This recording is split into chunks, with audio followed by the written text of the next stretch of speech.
Tajuk kita pada hari ini ialah Sistem Pemerintahan dan Pentadbiran Negeri Sembilan.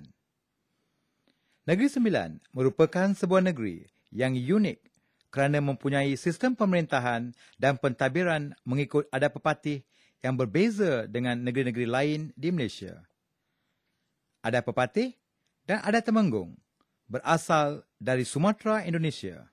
Adat ini terbentuk apabila seorang pembesar di Sumatera membahagikan kawasan pentadbiran kepada dua orang anaknya, iaitu Datuk Pepatih dan Datuk Ketemenggungan.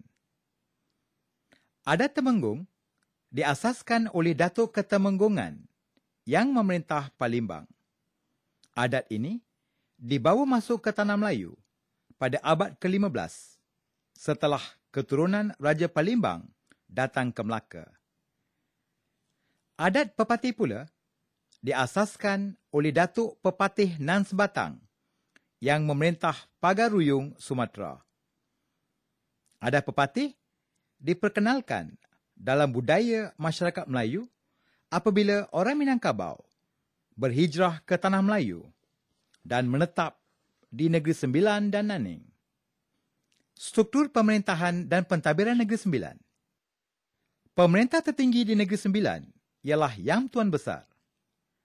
Peranan Baginda sama dengan peranan Raja-Raja Melayu di negeri-negeri lain. Uniknya lagi adat pepatih ini ialah jurai keturunan adalah mengikut nasab sebelah ibu ataupun perempuan. Dan masyarakatnya tergolong atau terbagi kepada suku-suku. Iaitu ada 12 suku semuanya yang ada di Negeri Sembilan ini mengikut adat pepatih. Jadi suku-suku ini 9 daripadanya adalah daripada nama-nama kampung di Sumatera Barat. Dan cuma 3 saja tidak daripada nama-nama kampung di sana. Suku-suku tersebut seperti berikut. Suku Biduanda, Suku Sri Lemak, Suku Batu Hampar, Suku Batu Belang, Suku Payakumbuh, Suku Tanah Datar, Suku Mungkal, Suku Anak Aceh, Suku Tiga Nenek, Suku Anak Melaka, Suku Sri Melenggang, dan Suku Tiga Batu. Masyarakat adat pepatih terbahagi kepada 3 kumpulan utama, iaitu perut, suku, dan luak. Perut adalah unit sosiopolitik yang terkecil, di mana anggota sesuatu perut itu adalah berasal daripada moyang, iaitu keturunan perempuan yang sama. Mereka ini sangat rapat dan lazimnya tinggal di sesuatu perkampungan atau kawasan yang sama. Setiap perut mempunyai seorang ketua yang digelar buapak. Buapak ini dipilih oleh anak-anak buah di dalam sesuatu perut berkenaan. Kumpulan yang kedua ialah suku. Suku dibentuk oleh beberapa perut yang menjadikan keluarga berkenaan semakin besar. Suku diketuai oleh seorang ketua yang digelar Datuk Lembaga. Kumpulan ketiga ialah luak. Luak adalah unit kawasan pentadbiran dari segi adat, di mana ada 4 luak utama, iaitu Rembau, Sungai Ujung, Johor dan Jelebu. Setiap luak diketuai oleh seorang undang. Selain daripada 4 luak utama ini, ada satu lagi luak yang kelima, dipanggil luak tanah mengandung. Luak tanah mengandung terdiri daripada 5 luak kecil di Seri Menanti, iaitu luak Inas, luak Ulu Muar, luak Gunung Pasir, luak Teraci, dan luak Jempol.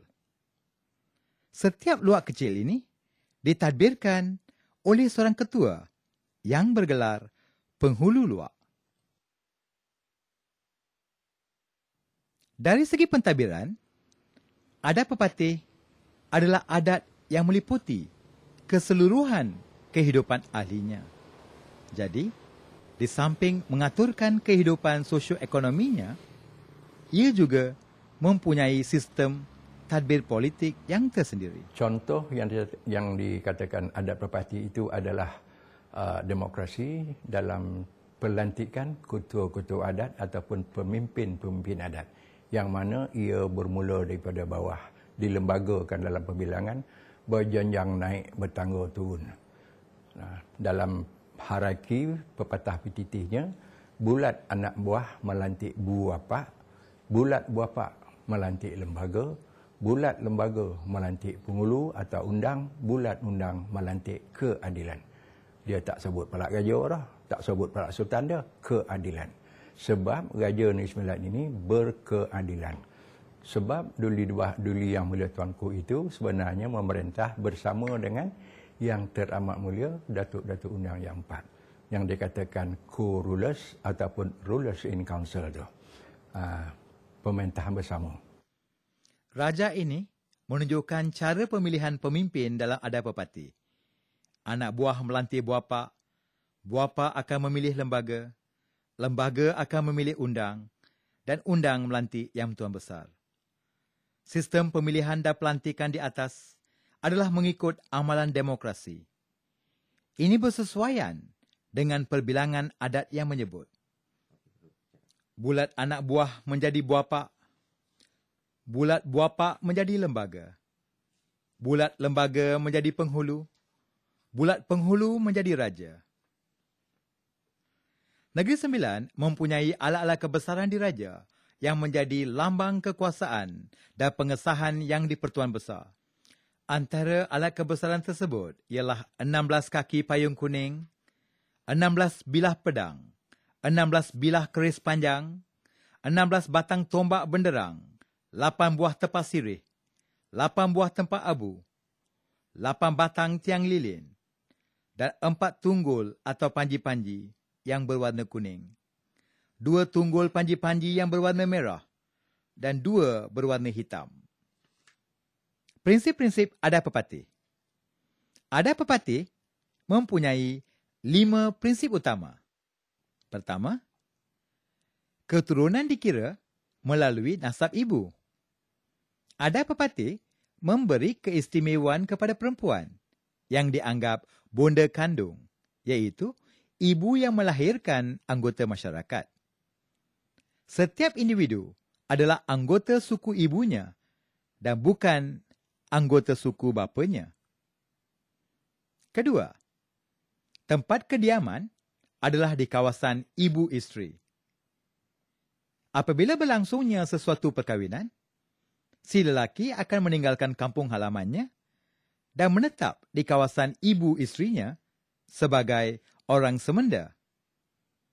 Pada zaman dahulu, si lelaki akan mengusahakan tanah keluarga isterinya. Ketiga, perempuan mewarisi pusaka. Lelaki menyandang saka. Hanya lelaki saja yang berhak menyandang saka, iaitu jawatan dalam adat. Kaum perempuan mewarisi harta pusaka keluarga ibunya. Keempat, perkahwinan seperut atau sesuku adalah dilarang. Dalam sesuatu perut dan suku, hubungan adalah rapat, dan si lelaki menganggap perempuan dalam perut atau sukunya adalah saudara perempuannya.